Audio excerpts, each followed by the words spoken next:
This is my dream shop, and today I'm going to tell you the story about how I built my very own bike mechanics paradise for under $500. It's been 2 years in the making, and while it's not exactly entirely done, we're finally at a point where I can share it with you. This project wasn't an easy one, but at least it wasn't expensive. Now, a few years ago, this $500 budget would have sounded more within reach, but if you've shopped lumber or anything home improvement related in the last couple of years, you'll know this was no small task. To explain how all of this came about, we need to go back to February 25th, 2020. That was the day I created this channel and posted my first video. Allie and I had recently moved into our new home. Life at the moment was pretty normal, but that didn't last long. Less than a month later, the whole world changed.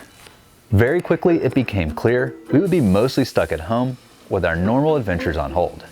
We had to find new ways to spend our time, and I was determined to make the best of it. I'm not always the most organized person, but when I take time out of my busy schedule to get things in order, the payoff is always huge. It helps me be more productive and makes my days much less stressful. Years ago, I worked as a mechanic in a bike shop that was relatively organized, and getting my tasks done throughout the day was pretty straightforward. But my home shop, it's never been that way. Disheveled and stress-inducing were the best ways I could describe it. And often, the thought of getting some work done on the bike would create instant anxiety. Adding a camera into the mix to make videos for this channel only added to these less than desirable feelings. And, well, that had to change. But I've never built out a shop before, yet alone my own. I wasn't really sure where to start, and the whole idea of it left me with a bit of analysis paralysis. I didn't want to build myself into a corner with something that ultimately didn't work. So I came up with a different type of game plan than usual. I decided I would work through things slowly and find ways to stick to a tight budget. I figured if I made some mistakes along the way, I could simply change things up without being too invested financially. I also didn't want this project to mean my shop space was down for the unforeseeable future. I still needed to get repairs done along the way. So I started off with my first build out and kept things simple. It kind of served as a rough draft of sorts. There were some 2x4s, paneling, and pegboard underneath the stairs to the basement left by the previous owners. We also had some extra paint from our refresh of the upstairs when we moved in, as well as some extra stain for the shelves we had built out in the bathrooms and laundry room.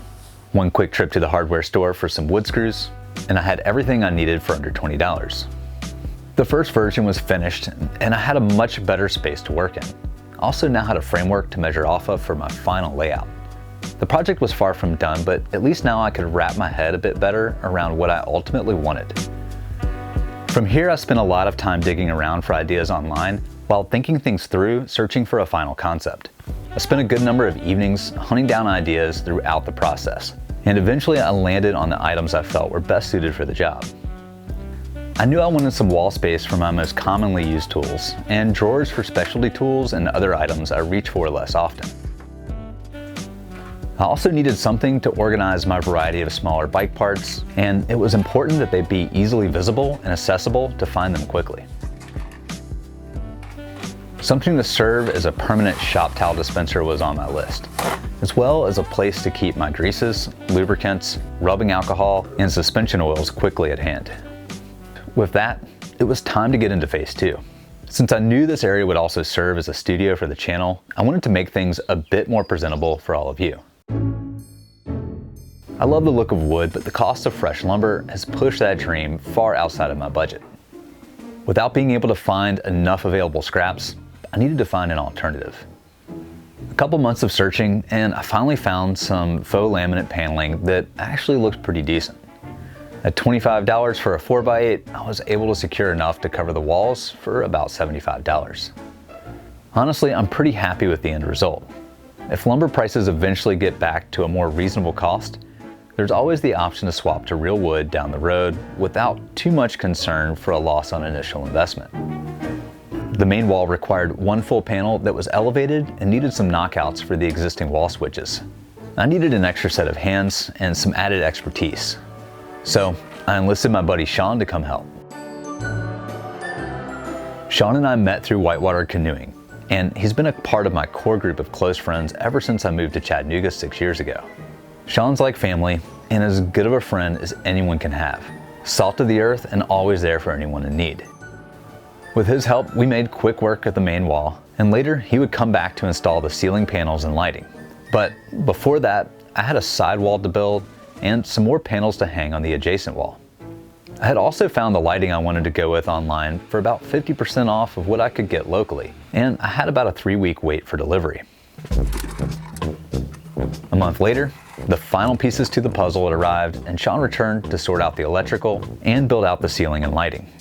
The new recessed LEDs have adjustable color temp settings, and having them on a dimmer gives me a lot of options to work with when filming.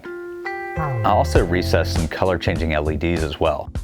It's a little bit overboard and kitschy for my usual taste, but I honestly kind of enjoyed the mood it brings to the shop.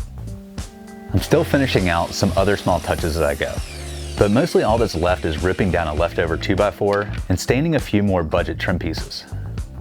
For now, we'll call it good as done, and I have to tell you, working in this new space is really enjoyable.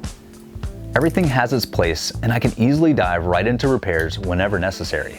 No longer do I get anxious when it comes time taking proper care of our bikes. I look forward to my time working in this new bike shop haven. I'd love to have you join me back here for future episodes, so consider subscribing to the channel, and we'll dive into more fun and educational topics to make your mountain biking journey as enjoyable as possible. I hope you found this video inspiring or at least entertaining, and if you have any suggestions for what videos you'd like to see me cover from the new shop, definitely let me know in the comments down below. Share this video with your friends, family, and riding buddies you think would enjoy it, and give it a like to help others find it here on YouTube as well. As always, thanks for joining me today, and until next time, I hope to see you out on the trail. Bang for the what? More bang for the buck.